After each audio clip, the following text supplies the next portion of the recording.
Game of Among Us is entirely decided by the high IQ plays you pull out during the match. So here are some of the biggest brain moves to use against your friends to help claim victory. And hey, YouTube was on cams and they told me that next to no one has subscribed to the channel with their left hand. So if you want to help break down that right hand supremacy, then take a southpaw strike that's button down below. It's free and it helps out a ton. Number 1. Self-reporting is a devilish task, and if you got the right imposter, they can pull it off where you'll never guess that they're the ones who did it. So for all the crewmates looking to put a stop to this tactic, you simply gotta check vitals if you're on the map Polis. By watching this screen, you're able to see who's alive and who isn't, which during any other part of the match isn't that helpful. Although if you're watching this screen like a hawk and suddenly you see someone go down and a report come up on your screen, then you know who's ever reporting it is the killer themselves. Number 2.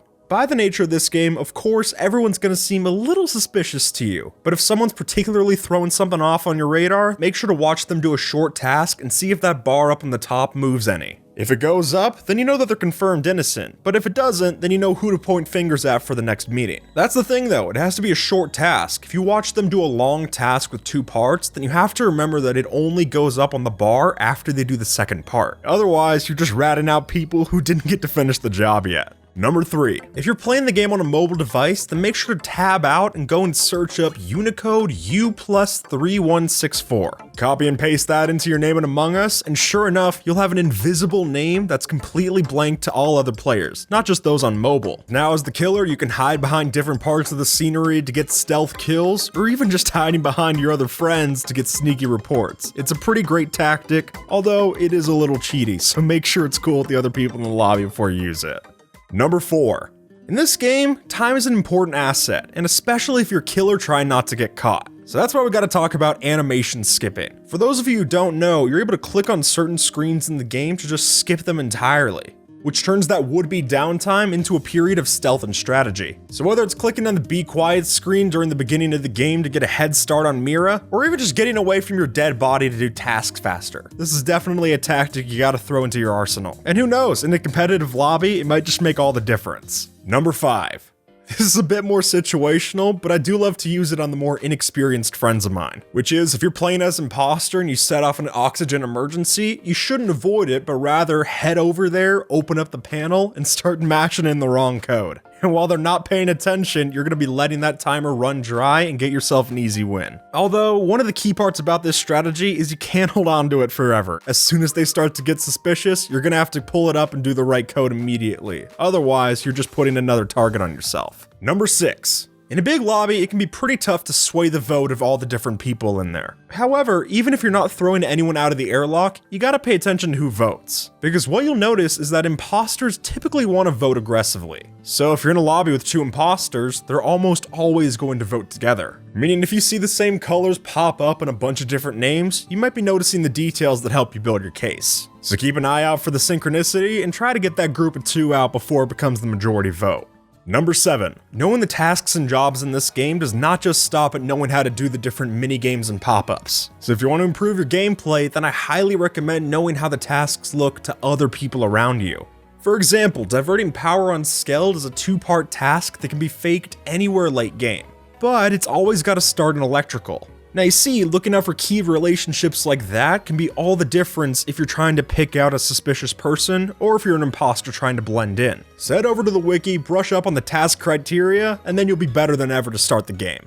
Number 8. As an innocent crewmate, it's not only important to figure out who to vote out in the emergency meetings, but also when to vote. Because, as you'll find out, there's some numbers that are strategically bad to vote on. So if you're entering into a call with 7 players left with 2 imposters or 4 players left when there's 1, it's probably for the best that you just skip the vote and went on to the next one. Even though you do have a shot in the dark to pick out the right person or people in that bunch, it's statistically low, and in fact, you're actually giving them a better shot if you vote out the wrong person to get the kills next round and end the game quicker. Number 9. While the admin table can be useful to help out some of the crewmates know where their other buddies are, it's undeniably better for the imposter if you're trying to monitor crewmate traffic. With this, you're able to see who's splitting off from the pack and exactly where they're going to be, which is helpful if you want to have an unseen kill. But also, as the silent killer, it can be pretty helpful to know which rooms were empty for most of the round, so then you can always have your alibi set up during the meetings. Oh, no one is in storage for the round? Wrong. Now you were for the entire game. See how it works?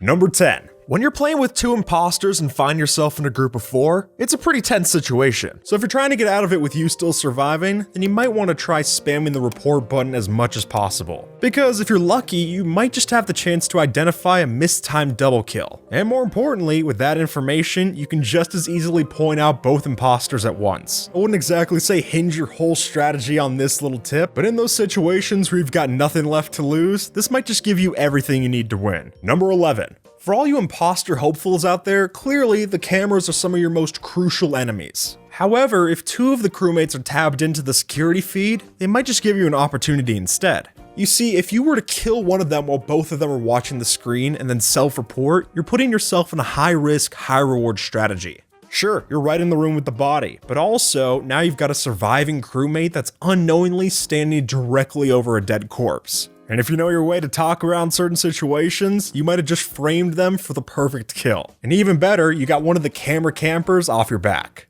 Number 12. When you're running around as the imposter, one of the key things you're looking out for is the perfect opportunity when to kill. But in tandem with, and maybe even more importantly so, you've got to know exactly who to kill from the lineup. The strategy you got to follow here is to kill off skilled crewmates who know more about the game than they should, and even better, you should frame the already suspicious ones and then let the crew do the work for you. If you put that poor soul in an even unluckier situation, you might just get one other person out of the ship, and your hand's completely free for doing it. Number 13. Trust is the most important currency in Among Us. So if you're thinking long term, you've always got to work to build it up with the other crewmates. Meaning, as an innocent, it's very difficult to get killed while in a group. So if you start to run with one, you might just help your chances of surviving another day. And on the other end of the coin, manipulating a crewmate by running with them and seeming innocent for most of the game could very well be the difference in a crucial vote. Keep in mind that building the relationships of trust in this is the difference between losing and winning a game of Among Us. Number 14. 2 imposters in a match can be a huge threat. And one of the biggest reasons for that is that each of them can give the other an alibi. So if you're an innocent and you see the same 2 people going together, whether that's in meetings or even just physically going to tasks together, you might be discovering the killers in disguise. So keep your eye on that crew, and whenever possible, try to throw off that group of 2 as much as possible, whether that's by having extra people join them to their activities or throwing one of them out of the airlock. Number 15. As an imposter trying to blend in, faking tasks has to be part of your daily routine.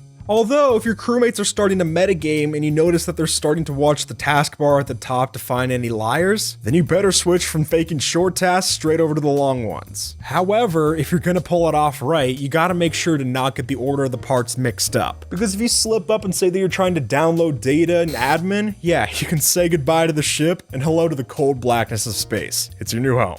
Number 16. Polis might just stand out as one of the most visually confusing maps in the game right now, especially to newcomers. Although, all that extra visual flair that the developers threw in gives you the perfect opportunity to get some really stealthy kills. And my personal favorite might just have to be this rock out on the surface. If you manage to bait one of the other players behind the rock texture and then kill them, then you're in luck, because anyone that runs by is not going to notice the dead corpse hiding behind that rock if they can't even see it. Just as long as they don't notice the obvious report button on their screen. Number 17. While killing is the most obvious task for the imposter to do, it might not be the smartest in their toolkit. For that, I'm gonna have to give the crown to sabotage, because by making this your main focus, you're able to throw off the actual evidence that the crewmate has when they're coming to meetings. Especially if you're focusing on sabotaging the lights. Not only does that give you better opportunities to kill, but also if they're coming into the meetings with no clue of who to trust because they couldn't see anything, that makes your wide range of imposter vision even more of an advantage. Number 18. For the smart killer, crowds are your protection. So if you're able to get everyone into a clump, then it's great to kill everyone in this situation because they're not going to be able to figure out who did the deed. So how do you set up these situations? Well, a great way is to either sabotage the comms or the lights to get everyone grouped up in a singular location to try and fix it. And as soon as they are, shuffle yourself into the deck and slit their neck. It's easy as that. Number 19. If you're the imposter in the final 3, then the first thing that you gotta be doing is sabotaging the lights. There's no question about this, it's the perfect crime. Since meetings can't be held during a crisis, you force them to clump up at the electrical room and then stab them to take the win.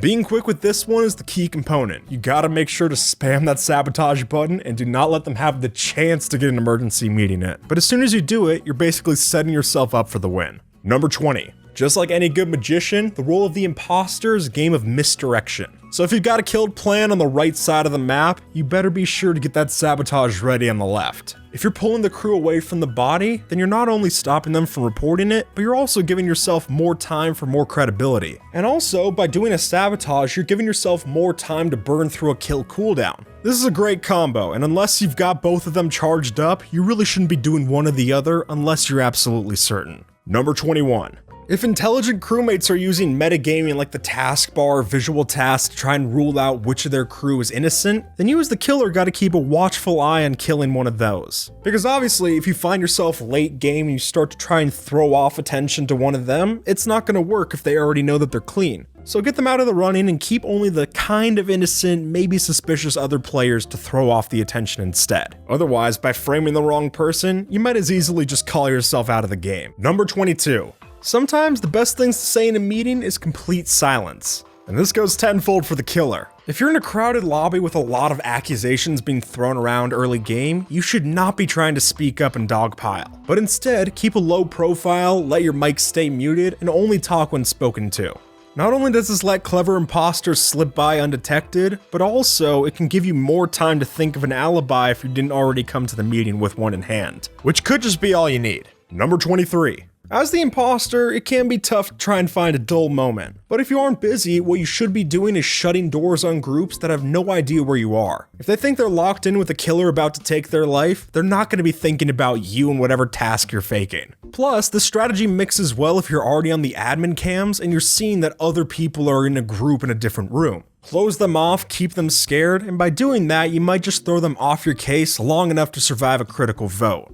Number 24. This might seem counterintuitive, but you really don't want to come into a call with an accusation in hand. By speaking your accusation, you're just putting a spotlight right on you for an array of questions you might not be able to answer. So instead, what you should be doing is supporting the voting of either someone who's accused or in fact the person who accused them. In both of those scenarios, it's equally possible to make both sides of that equation seem suspicious. Meaning you can push the blame to either one and coordinate an attack to get them off the ship and have one less body to deal with. Number 25. Standing AFK falls under the long list in the category of sus, which means if you've got a sabotage planned, then you should not for a second stop moving to do it. Experienced players are going to piece it together that if you stopped moving and then the lights turned off a few frames afterward, it must have been you who did it. So the key strategy here is just to sabotage while you're moving around the map. I think that's your best pick. And with that, folks, make sure to vent to that subscribe button down below. And until next time, take care and have a good one, alright?